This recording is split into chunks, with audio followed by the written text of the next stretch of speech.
السلام علیکم ورحمۃ اللہ وبرکاتہ۔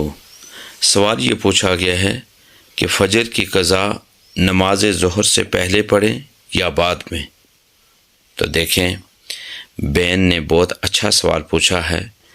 اس کا جواب یہ ہے کہ بھول اور نیند عذر ہے جس کی وجہ سے نماز میں تاخیر کا گناہ نہیں ہوتا، بشرطے کہ اس میں بے پرواہی کو دخل نہ ہو۔ دوسری بات یہ ہے کہ بھولے سے رہ جانے والی نماز یاد آنے پر فوراً ادا کر لینی چاہیے، بلا وجہ مزید تاخیر نہیں کرنی چاہیے۔ حضور تاجدار کائنات صلی اللہ علیہ وآلہ وسلم کی حدیث پاک بھی ہے۔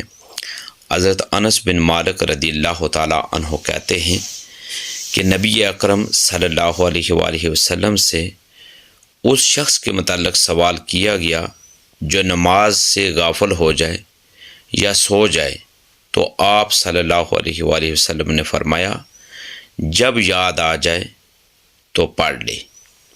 اس سے معلوم یہ ہوا کہ نماز جس وقت بھی آپ کی آنکھ کھلتی ہے یا آپ کو یاد آ جاتا ہے تو قضا نماز کا وہی وقت ہوتا ہے، فوراً نماز کو ادا کر لینا چاہیے، پڑھ لینا چاہیے، اس لیے کہ زندگی کا بھی پتہ نہیں ہوتا، پہلے ہی نماز میں تاخیر ہو چکی ہوتی ہے، لہٰذا فوراً یاد آنے پر قضا نماز کو پڑھ لینا چاہیے، بہتری اسی میں ہے۔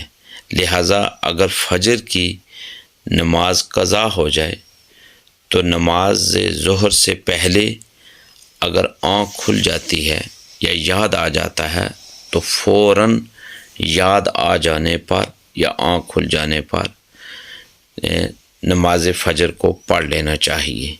اللہ تبارک و تعالی ہمیں اس جو دنیا کی زندگی مختصر زندگی ہے، اس میں زیادہ سے زیادہ نیکیاں کمانے اور نیک اعمال کرنے کی توفیق اور ہمت عطا فرمائے۔ اللہ تبارک و تعالی ہمیں زیادہ سے زیادہ دین اسلام کی سنہری تعلیمات جاننے اور اس کے مطابق اپنی زندگی گزارنے کی توفیق عطا فرمائے۔ وآخر دعوانا ان الحمدللہ رب العالمین۔ دین کی بات پھیلانا صدقہ جاریہ ہے، ثواب کی نیت سے ویڈیو کو شیئر ضرور کیجیے۔ جزاک اللہ۔